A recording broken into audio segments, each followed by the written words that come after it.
They all laughed when the billionaire CEO pointed at the dusty janitor and sneered, "Ride this horse and I'll marry you."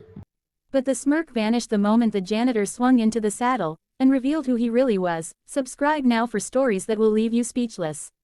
Marcus Vaillant, the ruthless young CEO of Vaillant Industries, was known for his towering ego, his love of power games, and his cruel habit of humiliating those beneath him, especially the humble workers who kept his glass and steel empire running. On a scorching afternoon at the company's lavish equestrian retreat, surrounded by wealthy board members, elite clients, and his spoiled fiancée Cassandra, Marcus spotted Samuel, the quiet janitor who polished the marble floors of headquarters every night, standing near the stables holding a broom, his work shirt threadbare but his posture oddly straight for a man supposedly crushed by poverty, and with a wicked grin Marcus called out, "Hey, Sam, ever ridden a real horse? I'll make you a deal, ride this beast right now and I'll marry you instead of Cassandra." Everyone erupted in laughter, because the horse Marcus pointed to wasn't any ordinary horse. It was Tempest, a fiery black stallion imported from Spain, notorious for throwing professional riders and even breaking a trainer's ribs. Marcus assumed the janitor would stammer, blush, and retreat in humiliation, but instead Samuel slowly set his broom aside, brushed his hands on his trousers, and walked forward with a calm that silenced even the drunkest onlooker. Cassandra snickering, "Careful, darling, you'll lose to the help," while Marcus barked louder, "Do it, janitor, show us you're worth more than a mop."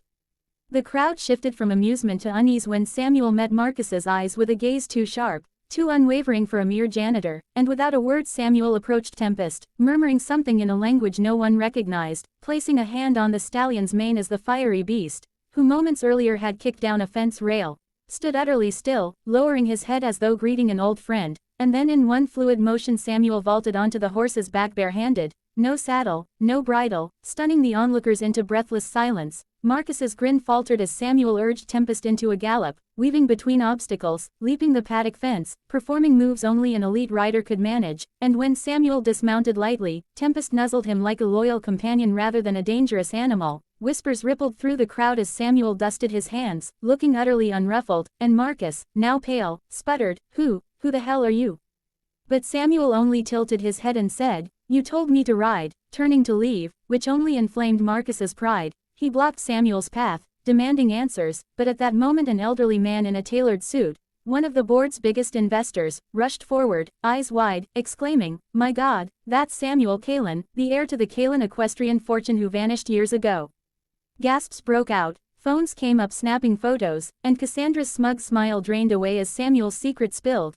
Years ago, Samuel had walked away from his family's billion-dollar stables after a bitter inheritance dispute, disguising himself as an ordinary worker to learn how people truly treated those with no wealth or power, and he'd chosen Vaillant Industries deliberately to observe Marcus, who had once tried to crush Kalin's stables in a hostile takeover. Now it turned out Samuel had been quietly buying back shares of Vaillant stock under a network of shell companies, giving him majority control without Marcus knowing. The entire stunt at the stables had been Samuel's moment to reveal himself, and with the crowd watching he calmly announced, "I'm calling an emergency vote to remove Marcus Vaillant as CEO," showing legal documents already signed by key shareholders who preferred Samuel's leadership, causing an uproar as Marcus lunged at him in rage only to be restrained by security. In the chaos Cassandra tried to cozy up to Samuel, purring, "You're amazing. I knew you were special," but Samuel merely raised an eyebrow and said, "You laughed with him," walking away as Tempest followed like a shadow. By the next week Marcus was ousted, the media swarmed with headlines about the janitor-turned-mogul, and Samuel revealed his real plan: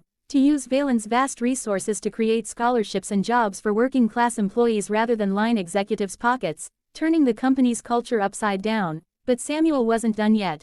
At the next shareholder gala, Marcus, now disgraced and desperate, attempted to expose Samuel with fabricated scandals, only for Samuel to present undeniable proof of Marcus's embezzlement, leading to Marcus's arrest on the spot. Cassandra fled the country with stolen jewels, only to be caught in Monaco, while Samuel calmly rode Tempest down Fifth Avenue during the victory parade. When a reporter jokingly asked if he'd marry Marcus now, Samuel just laughed, "I'm already committed to running this company with integrity," a line that went viral worldwide. Yet deep down, Samuel's secret purpose wasn't revenge but redemption. By living as a janitor, he'd learned firsthand how arrogance at the top poisoned everything below, and now, as the real power behind Valand, he vowed to ensure no one would ever mock or humiliate a worker again just to feed an ego. Ironically, Marcus's cruel dare had become Samuel's perfect stage, a trap Marcus himself had built and proudly walked into, leaving the once mighty CEO speechless and the so-called janitor triumphant, proving that sometimes the man holding the broom is also holding the reins to the entire empire.